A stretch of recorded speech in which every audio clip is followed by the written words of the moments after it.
The chamber was impossible. That was Marcus Webb's first thought as the transport pod carried him through the entrance. The Galactic Council's judgment hall floated in the darkness between stars. A massive crystalline structure that defied every law of physics humanity understood. Inside, the chamber stretched for what looked like miles, curved walls rising up and up until they vanished into some distant point above. Thousands of aliens filled the tiered seats. Marcus had studied the files, memorized hundreds of species, but seeing them all together made his breath catch. Beings of crystallized light sat next to creatures that looked like floating jellyfish. Insectoid warriors stood guard beside their slug-like diplomats. The air hummed with 1,000 different breathing patterns, all regulated by technology humanity was only beginning to comprehend. Marcus walked alone across the open floor toward the center platform. His footsteps echoed in the vast space. Every eye, every sensor, every alien perception organ focused on him. One human, one representative of a species the galaxy had discovered barely a year ago. Above the platform, energy coalesced into a vaguely humanoid shape. The Council Archon, Velthor. Its voice came from everywhere at once, translated instantly into every language. Human Marcus Webb, you stand accused of violating 17 peace accords, unauthorized colonization of claimed territories, and development of prohibited weapons systems. How does your species answer these charges? Marcus stopped at the platform's edge. He looked up at the energy being, then slowly scanned the entire chamber. His military training cataloged everything. Guard positions, exit points, alien body language, weaknesses. Earth contests all charges, Archon. The chamber erupted. Clicks, whistles, electronic screeches. Marcus recognized it from the briefings. Alien laughter. A massive crustacean-like being rose from a seat near the front. Throck, ambassador for the Draylen Concordat. His translator turned his clicking mandibles into words. Your warships were detected in our territory, human. This is fact, not debate. Territory you claimed 3 months after our colony ships left Earth, Marcus replied calmly. Our people arrived first. The land is ours by right of settlement. The Draylen claim is registered with the Council, Velthar said, its energy form pulsing brighter. Yours is not. You did not follow proper procedure, because the procedure is impossible for new species. Marcus pulled a data tablet from his coat. Registration requires payment in stellarite crystals, but stellarite only exists in Council-controlled space. To enter that space legally, we need registered claims. You've created a perfect circle designed to lock out newcomers while you distribute their worlds among yourselves. Silence fell across the chamber. No species had ever challenged Council procedures so directly. Throke's mandibles clicked rapidly. Your arrogance will destroy you, human. The Council votes to declare Earth a hostile species. Your colony worlds will be seized and redistributed. Your home system will be quarantined for 1,000 cycles. You have 3 solar rotations to surrender unconditionally. Marcus looked up at Velthar. Then he smiled. It was not a friendly expression. No. What did you say? Velthar's energy crackled. I said no. You will not quarantine Earth. You will not take our colonies. Instead, you will reverse this vote, issue a formal apology, and grant humanity full Council membership with all rights and privileges. The chamber exploded into chaos. Delegates screamed. Translators overloaded with competing voices.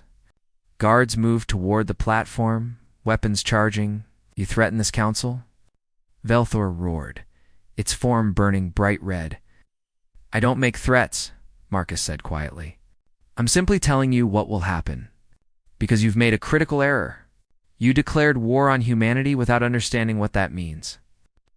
Throughout the chamber, space rippled. One by one, human stealth ships decloaked. Their weapons locked on Council vessels. Let me educate you, Marcus said, about why this is the worst mistake you will ever make. 3 days earlier, Admiral Helena Rourke stood before Earth's War Council in a bunker beneath Geneva. The room was small, cramped, filled with screens showing star maps and ship positions. 20 of humanity's top military commanders and scientists watched as she began the briefing. The Galactic Council has existed for 10,000 years, Rourke said. They maintain order across 300 species and 2 million worlds. Their technology is centuries ahead of ours in most areas. By every logical measure, we should be terrified of them. Ow. She touched a control. The screens changed, showing biological data. But the Council has never encountered a species from a Class 12 death world before. Dr. James Keller stood. The xenobiology expert had spent the past year studying every alien species humanity had contacted. His findings had changed everything. Earth is lethal, Keller explained. Our gravity would crush most Council species. Our bacteria would kill them in hours. Our predators would hunt them for sport. The Council comes from garden worlds, places where evolution was gentle. They developed intelligence because they had the luxury of time and safety. He pulled up comparison charts. Humans are biological weapons by their standards. Our bone density is 3 times galactic average. Our muscle strength is off their charts. We heal from injuries that would kill most aliens. Our immune systems fight off diseases they cannot even comprehend. The average human could physically overpower most alien soldiers without any weapons at all. A commander raised his hand. If we're so superior, why haven't we crushed them? Because they have one critical advantage, Lieutenant Nina Cross said, standing from her position at the intelligence station. The Council controls all faster-than-light travel technology.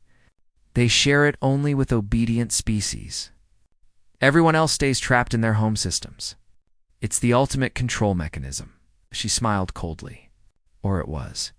Until 6 months ago, screens changed again, showing schematics of human ships. New ships. Vessels the Council knew nothing about. We reverse-engineered their FTL drives, Cross continued.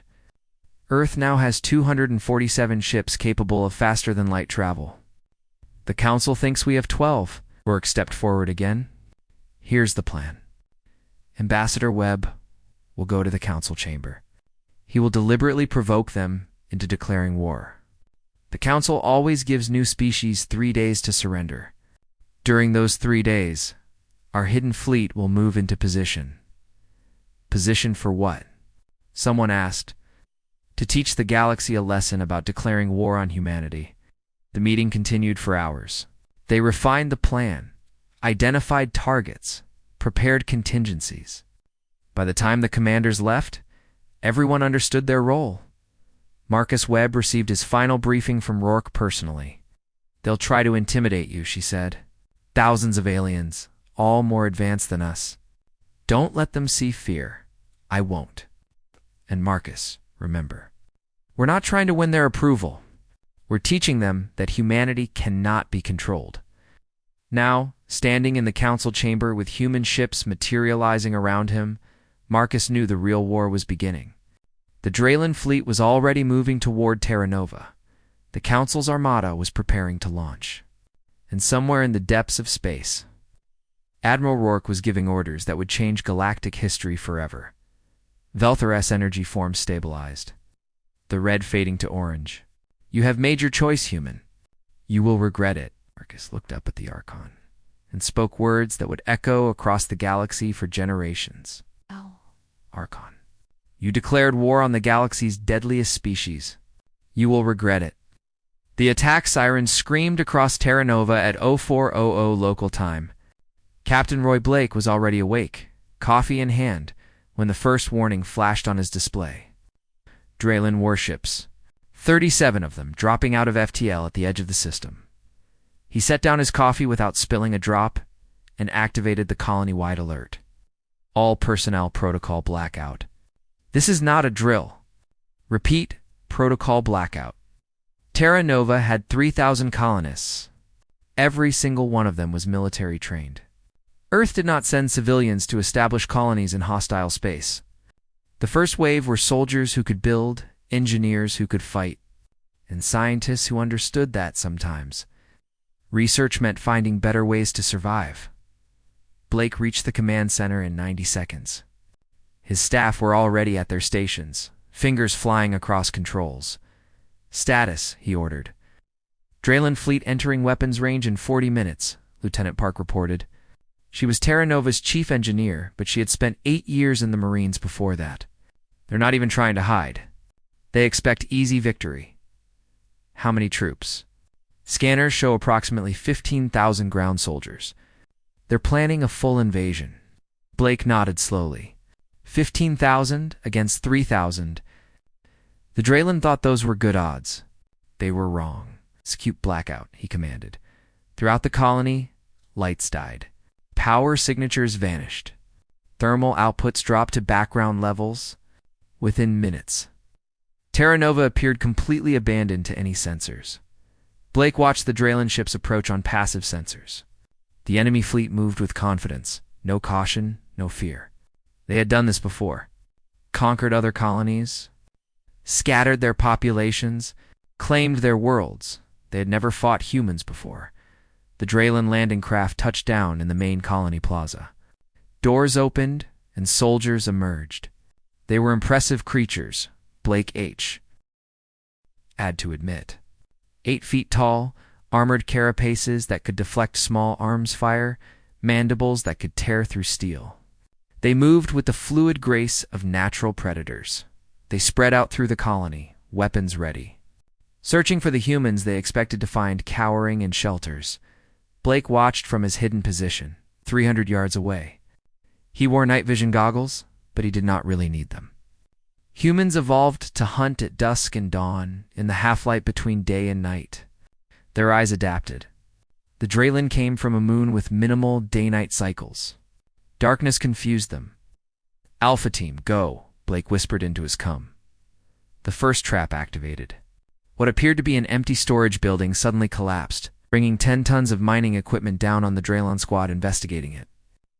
The sound echoed across the colony. The Draylen commander, a massive warrior named Skrull, clicked orders to his troops. They moved toward the collapsed building, weapons raised. They never saw the humans in the shadows. Blake's people had spent months preparing Terra Nova for exactly this scenario. Every building had firing positions. Every street had choke points. Every open area had overlapping fields of fire. And the humans knew the terrain perfectly. While the Draylen were stumbling around in the dark, the second squad of Draylen turned a corner and walked into a corridor that Engineer Park had modified. She triggered the gravity controls remotely. The hallway, which had been running at standard 0.8 Earth's gravity for alien comfort, suddenly jumped to 1.2 gigaseconds. The Draylen, evolved on a low-gravity moon, collapsed under their own weight. Their carapaces, strong against impacts, could not protect them from gravity itself. They lay helpless as human soldiers emerged from doorways and eliminated them with precise shots. Skrull realized something was wrong.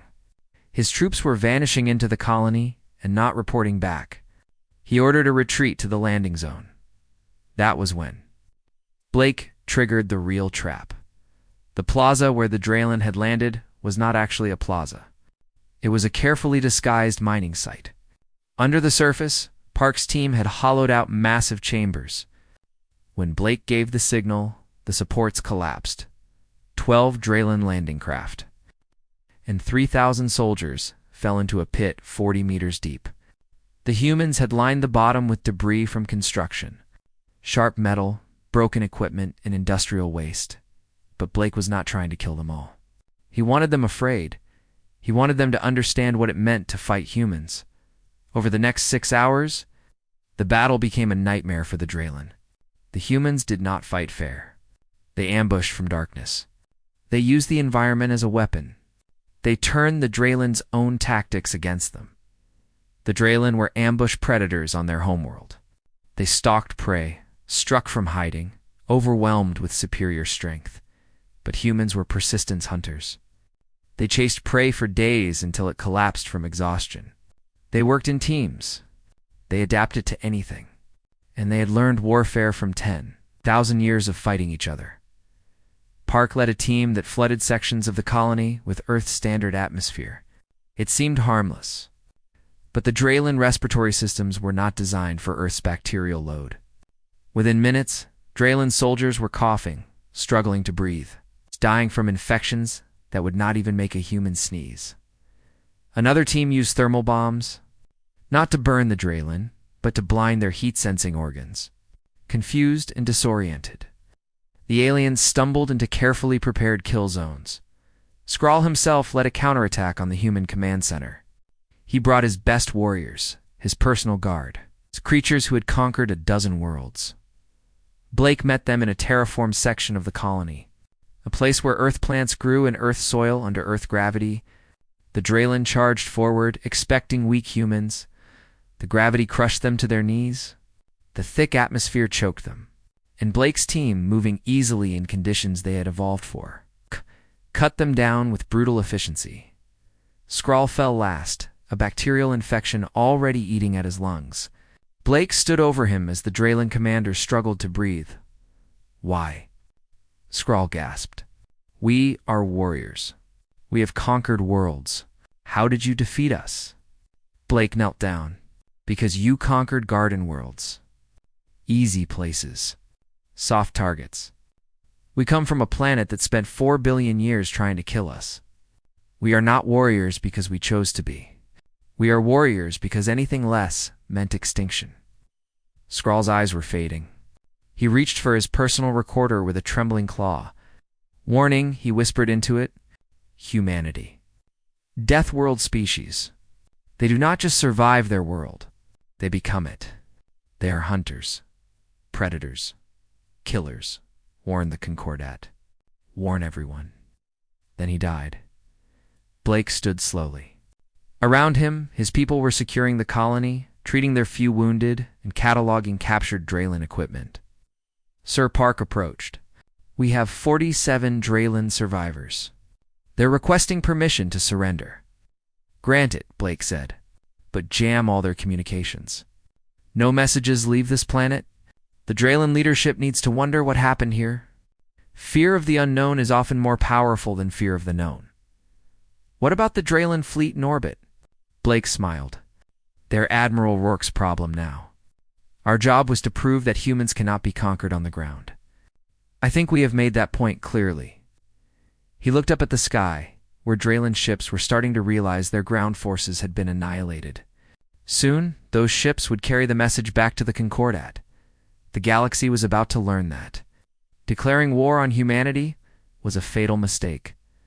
On Terra Nova, the colonists began cleaning up. They would bury their 12 dead with full honors. They would treat the Draylen prisoners according to the laws of war. And they would prepare for the next attack. Because Blake knew this was just the beginning. But as he watched his people work, he felt pride. When the galaxy looked at humans, they saw a young species technologically inferior, easily controlled. They did not see what Blake saw. A species that had climbed from the bottom of the food chain to the very top. That had survived ice ages and plagues and wars and disasters. That had turned a death world into a garden through sheer stubborn will. The Draylen had sent 15,000 of their best warriors to conquer 3,000 humans. Not one Draylen would leave Terra Nova alive to report what they had learned, that humanity was not prey. Humanity was the hunter, and the hunt had just begun. The council chamber had never been so quiet. Marcus Webb stood in the center platform, surrounded by alien delegates who were finally truly paying attention. Above him, Velthor's S-energy form pulsed with barely controlled anger. "Explain yourself, human," the Archon demanded. "Your ships have appeared throughout this chamber. You have violated the sanctity of council space. Give us one reason why we should not destroy you where you stand."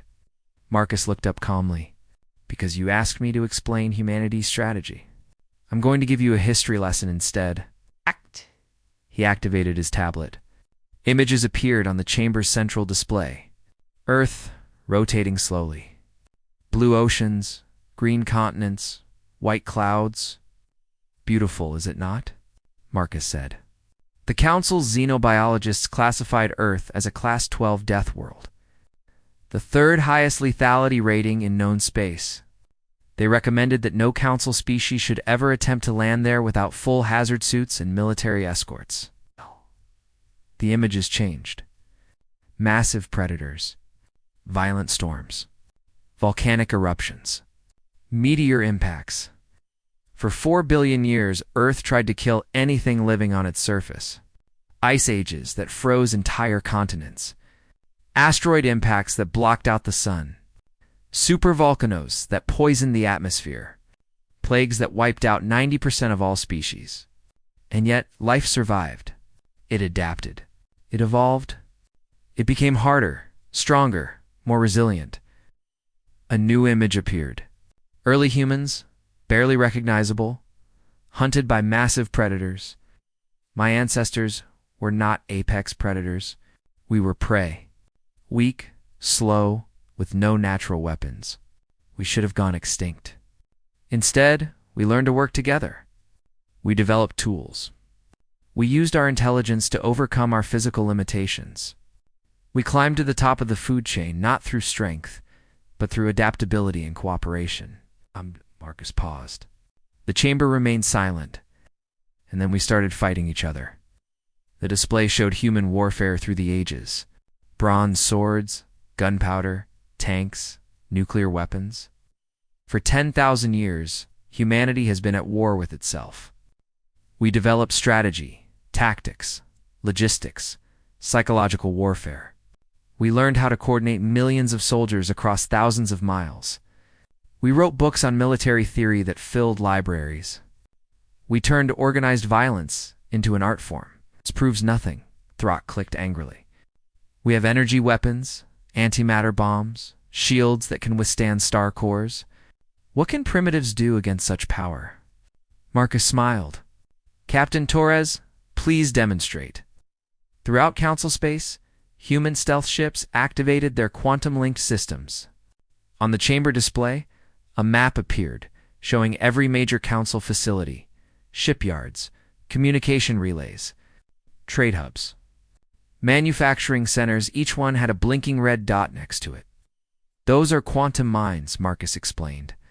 We have spent the past 3 months placing them. They are small, undetectable, and currently inactive. But if we trigger them, they will simultaneously destroy every critical piece of infrastructure the Council depends on. The chamber erupted in shouts and electronic screeches. You would not dare, Velthor said, but there was you. Uncertainty in the Archon's voice now, would we not? Marcus pulled up new footage. The Battle of Terra Nova. The Council delegates watched in growing horror as human colonists systematically destroyed a Draylen invasion force, the footage showed. Humans fighting in complete darkness, using thermal imaging and coordinated tactics. It showed them using Earth's gravity to crush alien soldiers. It showed them employing biological warfare with common bacteria. It showed them turning mining equipment into devastating weapons. 3,000 humans defeated 15,000 Draylen elite troops, Marcus said quietly. Not through superior technology, through superior strategy, adaptability, and the simple fact that we evolved to survive in conditions that would kill your soldiers in minutes. A new voice spoke up. Ambassador Lyra of the Takari, a peaceful species that had long suffered under Council bureaucracy. Perhaps we should hear Earth's terms. There will be no terms, Velthar declared. The Council has never negotiated with newcomers.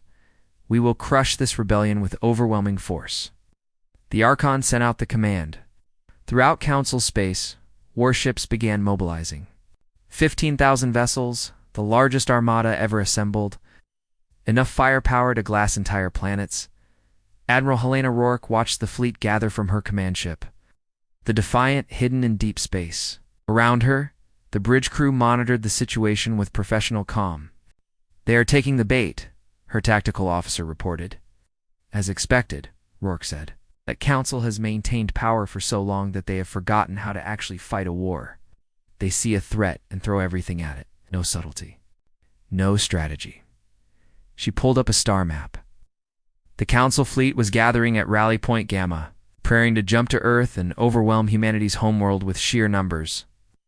Execute Operation Sherman, Rourke commanded. Throughout the galaxy, human ships received the order. But they did not move toward Earth. They did not prepare to defend humanity's home system. Instead, they jumped to locations the Council had never thought to protect. The FTL Gate network for 10,000 years. The Council had maintained a monopoly on faster-than-light travel by controlling the quantum gates. These massive structures created stable wormholes between star systems, allowing instant travel across vast distances. I doubt them. It would take years to cross the space between inhabited worlds. The Council had placed minimal defenses on the gates. After all, who would be insane enough to destroy the infrastructure that everyone depended on?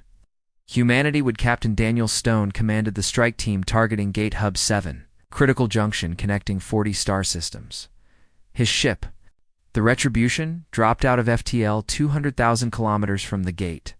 All teams, this is Stone, weapons free. Target the gate control systems.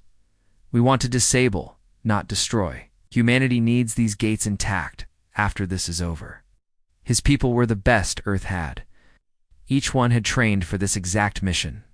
They knew where to hit, how hard, and when to stop. The gate's minimal defenses activated. But they were designed to handle pirates and smugglers, not a coordinated military assault.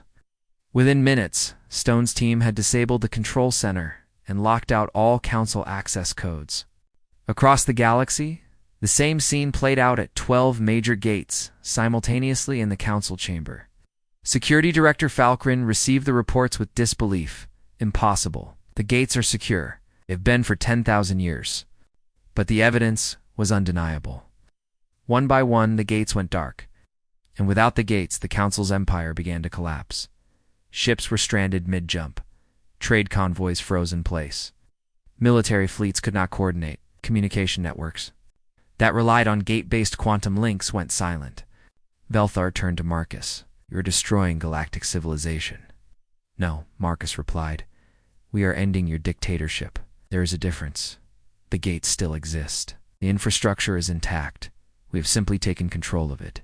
Now, instead of one species deciding who can travel and who cannot, everyone will have access. Equally, you cannot threaten us with our own technology," Falcron snarled. "We have weapons you cannot imagine, could destroy Earth with a single shot." Admiral Rourke's voice came through Marcus's comm, broadcast on all Council frequencies. "You could try," she said, "but Earth is no longer humanity's only home. We have 200 colonies spread across the galaxy. Most are hidden. All are self-sufficient. Destroying Earth would not stop us. It would only make us angry." Ow. She paused.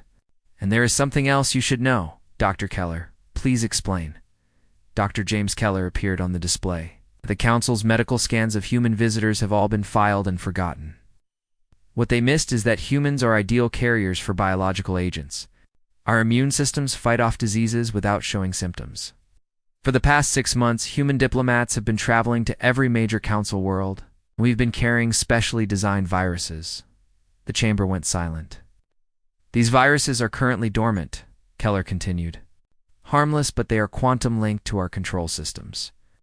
If we activate them, every major population center in Council space will face simultaneous pandemic outbreaks.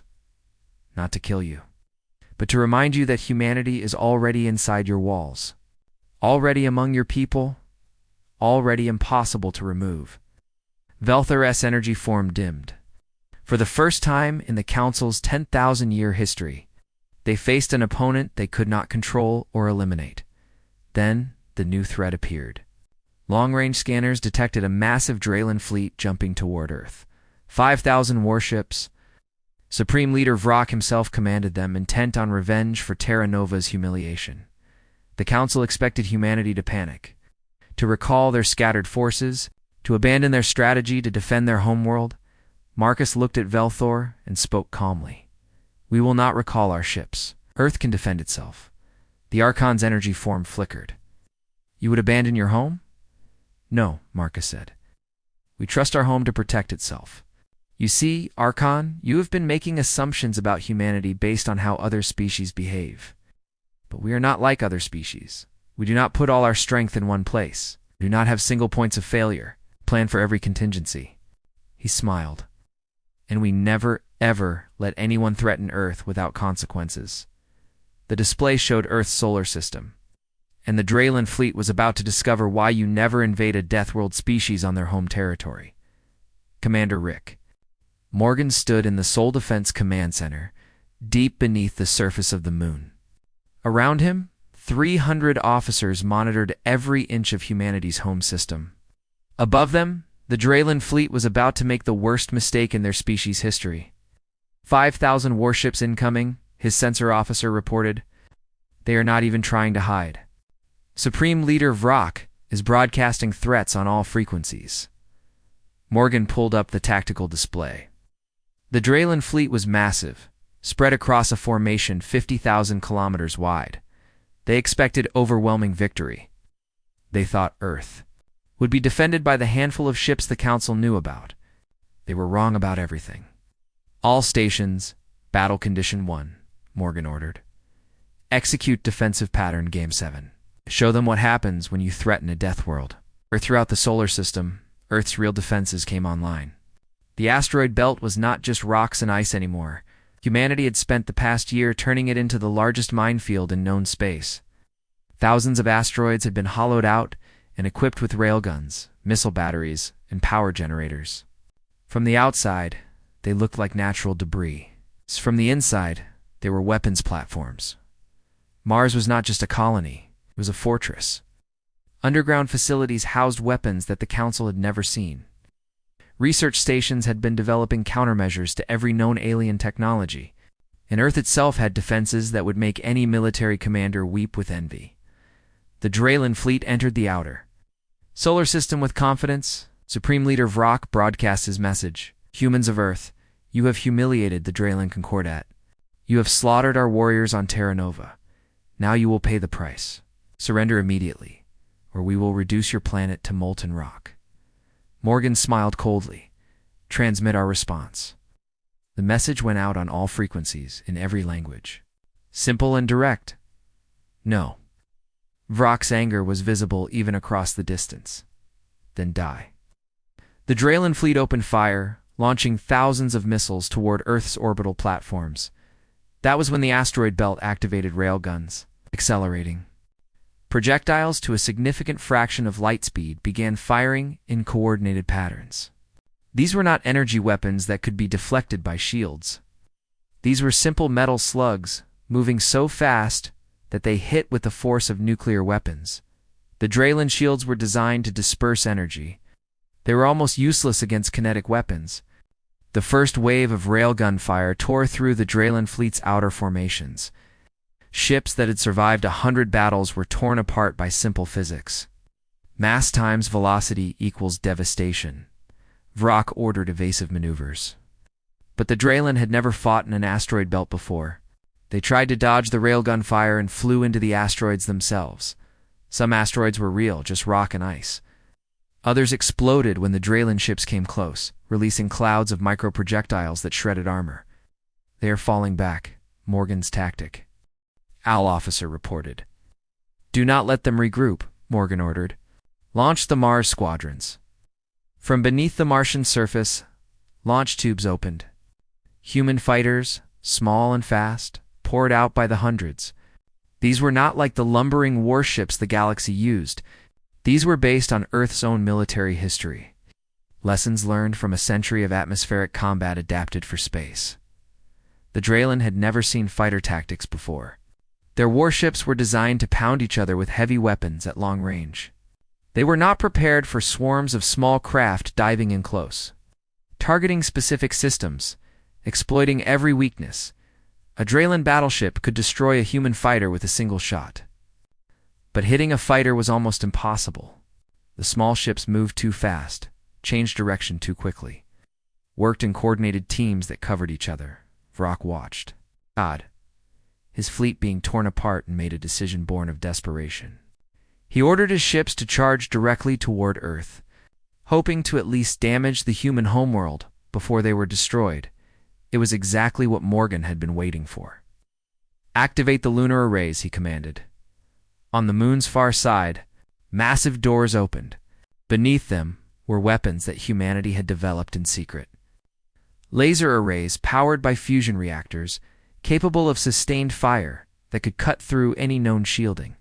The Council had energy weapons, but they had never seen anything like this. The lasers were not designed to destroy ships. They were designed to blind sensors, disable engines, and cripple communications. Within seconds, the Draylen fleet was scattered, confused, and unable to coordinate. That was when Earth's orbital defense platforms revealed themselves. They had been there all along, disguised as civilian satellites and space stations. Now they activated, adding their firepower to the moon's lasers and the asteroid belt's railguns. The Draylen fleet was caught in a crossfire from every direction. Vrock's flagship, the Pride of Draylen, was hit by 3 railgun shots in rapid succession. The first destroyed his engines. The second tore through his command deck.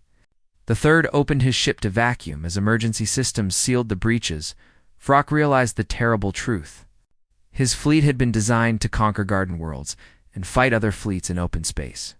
They had no doctrine for fighting in a defended star system. They had no tactics for dealing with weapons that did not behave like Council technology. They had underestimated humanity completely, Admiral. Rourke's voice came through on Draylen military frequencies. Not the command channel, but the general frequencies that every ship could hear. Draylen warriors, this is Admiral Helena Rourke of Earth Defense Command. Your supreme leader's pride has led you into a battle you cannot win. Look around you. Half your fleet is already destroyed. The other half will follow, but you do not have to die here. She paused.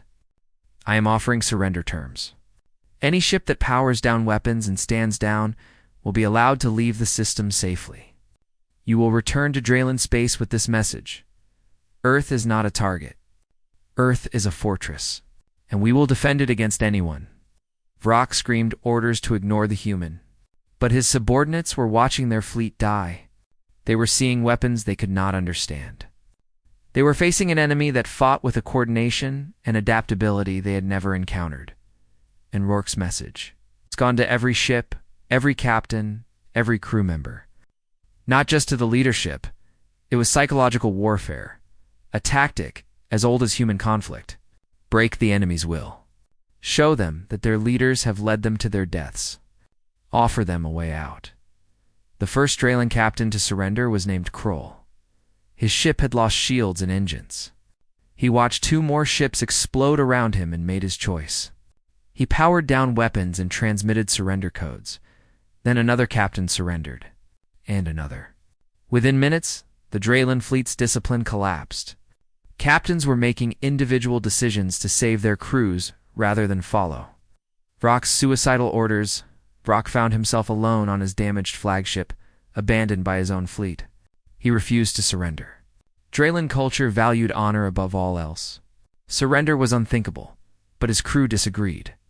His own officers sealed him in the command deck and transmitted surrender codes. Themselves, Morgan watched the battle end with satisfaction. Of 5,000 Draylen ships, 3,000 had been destroyed. The remaining 2,000 had surrendered. Not a single human casualty had been reported. Earth's defenses had worked perfectly. In the council chamber, Velthar watched the battle feed in stunned silence. Ambassador Lyra stood, her species' traditional gesture of respect. The council has failed, she said quietly. For 10,000 years, we maintained peace through control. Through monopoly on technology, through bureaucratic obstacles. We forgot that peace built on oppression is not peace at all. She turned to Marcus. Humanity has defeated the Draylen. They have seized our gate network.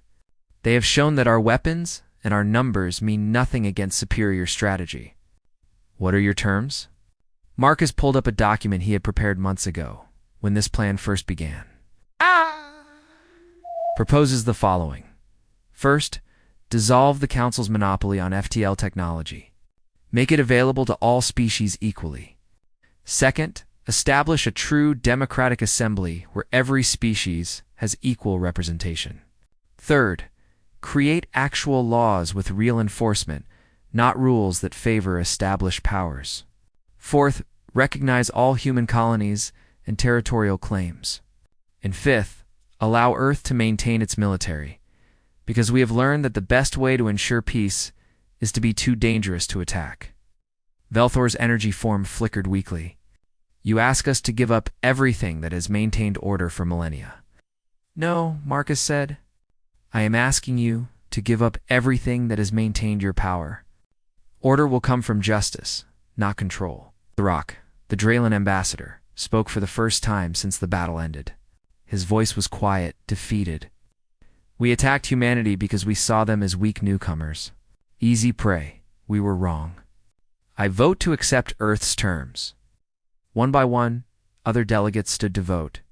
The Takari voted yes immediately. Then the Vorlon, a species that had long been oppressed by council bureaucracy. Then the Mistral, the Corvin, the Felon. Not everyone voted yes. Some species still feared change. But enough had suffered under the council's system that they were willing to try something new. The final vote was close. 167 species in favor, 133 against. The resolution passed. The Galactic Council, as it had existed for 10,000 years, was dissolved. In its place would rise something new. Something that humanity had learned through centuries of trial and error. Democracy. Messy, chaotic, frustrating democracy. Where power came not from monopoly or force, but from the consent of the governed. Velthar dimmed to almost nothing. You have won, humans. I hope you understand the responsibility you have taken on. Marcus nodded. We do, Archon, because we have made every mistake you can imagine in our own history, and we learned from all of them. The new galactic order was beginning, and humanity, the young species from the Death World, would help build it. 3 standard cycles after the vote, the new Galactic Assembly held its first meeting. The location was symbolic.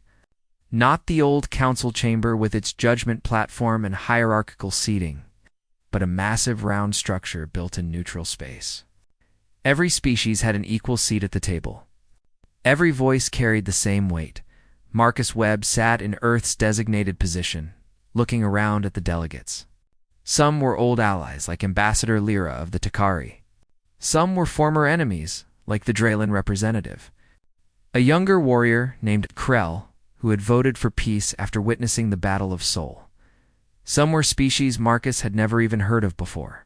Minor civilizations that had been ignored by the old council. The first speaker was Lyra. She had been elected as the Assembly's temporary chairman while permanent. Procedures were established. We gathered today to build something the galaxy has never seen, she began. Not ruled by the strongest, not controlled by the oldest, but government by consensus, by compromise, by the will of all people, not just the powerful. It sounded idealistic. Marcus knew it would be messy in reality. Democracy always was. But messy and fair was better than efficient and corrupt. The first major debate was about the FTL Gate network. Humanity had captured it, but now they were offering to share control. A committee of representatives from 20 species would oversee operations. No single civilization would have veto power. Some delegates argued it was too risky. What if the committee deadlocked? What if the gates became a battleground for political conflicts? Marcus stood to speak. On Earth, we have a saying. Democracy is the worst form of government, except for all the others. Yes, shared control is risky. Yes, there will be disagreements. But the alternative is what we just overthrew. One species controlling everyone else's access to the galaxy. We tried that. It did not work. The vote passed, though barely. The gate network would be shared. Meanwhile, across the galaxy, the practical work of rebuilding had begun. Admiral Helen O'Rourke had retired from active military command, but she had not stopped working. Earth's military was being restructured into a peacekeeping force. Ships that had been built for war were being modified for patrol and protection. She stood on the bridge of the Defiant, now designated as the flagship of the Joint Security Fleet. Around her, officers from Adaz and different species worked at various stations. It was chaotic. Translation errors caused confusion. Different species had different ideas about chain of command. But they were learning. Admiral, we have reports of pirate activity in the Corvin sector, her tactical officer reported. A Takari officer, specifically requested by Lyra to serve as a bridge between species. Dispatch Patrol Group 3, Rourke ordered. Rules of engagement are to disable and capture, not destroy. We need to show the galaxy that the new order will enforce laws fairly. It was a different kind of warfare. Not about conquest or domination, about protecting trade routes and keeping peace, about showing that the Assembly's laws had teeth. On Terra Nova, Captain Roy Blake watched his colony transform. The military outpost was becoming a civilian settlement. Families were arriving. Children were being born. The place that had been a battlefield was becoming a home. He stood in the central plaza, which had been rebuilt after the Draylen attack. In the center stood a memorial. Human names on one side, Draylen names on the other. Soldiers from both species who had died in the battle. A Draylen visitor approached. It was Krell, the new ambassador. He looked at the memorial with what Blake had learned to recognize as Draylen sadness. "My brother died here," Krell said quietly. "He was part of Skrull's invasion force." Blake nodded. "I am sorry for your loss, as am I for yours." Krell paused. "But I am glad this place exists. It reminds us that war has costs, that every name on this memorial represents a life that mattered. We Draylen have conquered many worlds. We never built memorials for our enemies before. Perhaps that is why you kept fighting," Blake suggested. "When you forget that your enemies are people, it becomes easy to make more enemies." They stood in silence for a moment. Then Krell extended his claw in the human gesture of a handshake that he had learned. "My people wish to establish an embassy here, on Terra Nova, if you will permit it." "Wait." Blake shook his claw carefully. "You will be welcome." In Earth's orbit, Dr. James Keller ran the interspecies medical exchange from a massive station that served as hospital, research center, and diplomatic meeting ground. Alien doctors were learning about human medicine. Human doctors were learning about alien biology. It was saving lives across the galaxy. Of Vorlon, a patient had come in with an infection that her species doctors could not treat. Keller's team identified it as similar to Earth bacteria and applied human antibiotics.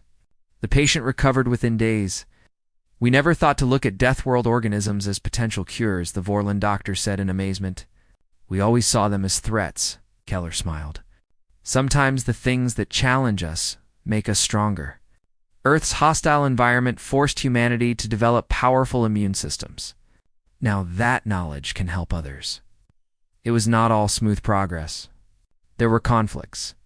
Some species refused to join the assembly, preferring isolation. Others tried to exploit the new system for their own benefit. There were trade disputes, territorial arguments, and cultural misunderstandings. But there was also hope. Species that had never communicated before were now working together. Technologies were being shared. Problems that had seemed impossible under the old council were being solved through cooperation.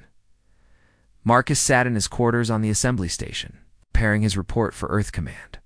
It had been a long 3 cycles, exhausting, frustrating at times, but worth it. His door chimed. Admiral Rourke entered, looking tired but satisfied. "Thought you might want an update," she said, sitting down without waiting for invitation. They had known each other too long for formalities. The Joint Security Fleet just stopped a territorial war between the Felon and the Mistral. Mediated a peaceful solution. Both sides agreed to arbitration.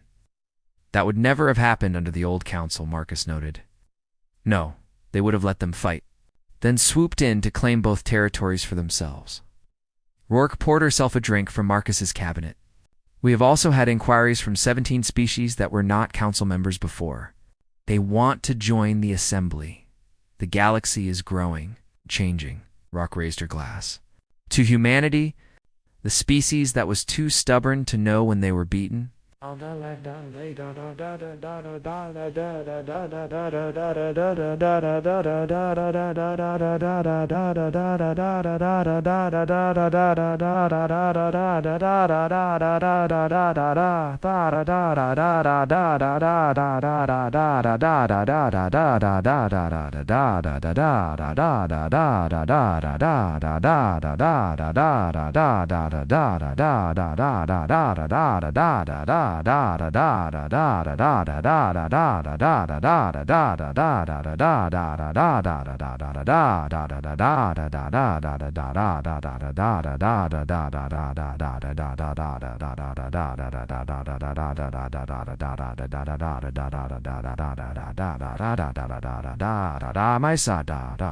To humanity and to the future we are building. On Earth itself, the planet that had started everything, life continued. The war had been fought in distant space, so most of Earth's population had experienced it only through news broadcasts.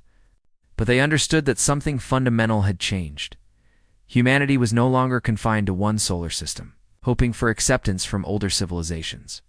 They were now full participants in galactic civilization, equal partners, respected, if sometimes feared. Schools taught children about the various alien species. Human and alien children attended the same universities on Earth and on colony worlds. Mixed crews became common on trading vessels. The galaxy was learning what humanity had known all along, that differences did not have to mean conflict. That diversity could be strength, that working together achieved more than fighting apart.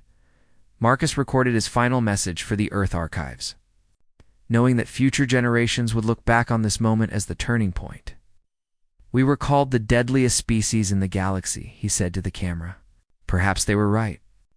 But being deadly is not the same as being evil. Humanity survived 4 billion years of Earth trying to kill us. We survived 10,000 years of killing each other. We learned hard lessons about war, about peace, about what it takes to build something better than what came before. He paused, choosing his words carefully. The galaxy called us dangerous because we refused to follow their rules, because we adapted too quickly, because we fought too well.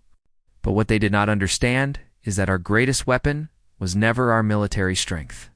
It was our hope, our belief that things could be better, our refusal to accept that might makes right. Marcus looked out the window at the stars, thinking about all the worlds out there, all the species learning to work together, all the possibilities opening up. They declared war on humanity, expecting easy victory. What they got instead was a lesson. You cannot conquer a species that has already conquered the unconquerable. You cannot intimidate people who grew up on a planet that tried to kill them every single day. And you cannot stop an idea whose time has come. He smiled at the camera. The galaxy wanted to know what happens when you declare war on humanity. Now they know. You get peace. Real peace. Not the peace of submission, but the peace of partnership. Not the peace of fear, but the peace of respect. And maybe, just maybe, you get something better than anything that came before. Marcus ended the recording and looked out at the assembly station, where delegates from hundreds of species were working through the night to solve problems, build connections, and create the future. The galaxy had declared war on humanity, and humanity had won by refusing to let war be the final answer. On Terra Nova, human and alien children played together in parks built on former battlefields. On Earth, the first interspecies family celebrated the birth of a child adopted from a Takari colony. On Assembly Station, former enemies worked side by side to write laws that would protect everyone. Equally, the old Galactic Council had maintained order through control and fear. For 10,000 years, the new Galactic Assembly would build something better. Not perfect. Never perfect, but better. And it would do so because one young species from a small blue planet had refused to accept that the galaxy's deadliest species had to be its most destructive. Humanity had proven that the deadliest species could also be the galaxy's best. Hope? The war was over. The real work was just beginning, and humanity, stubborn and hopeful and impossibly determined, was ready for whatever came next.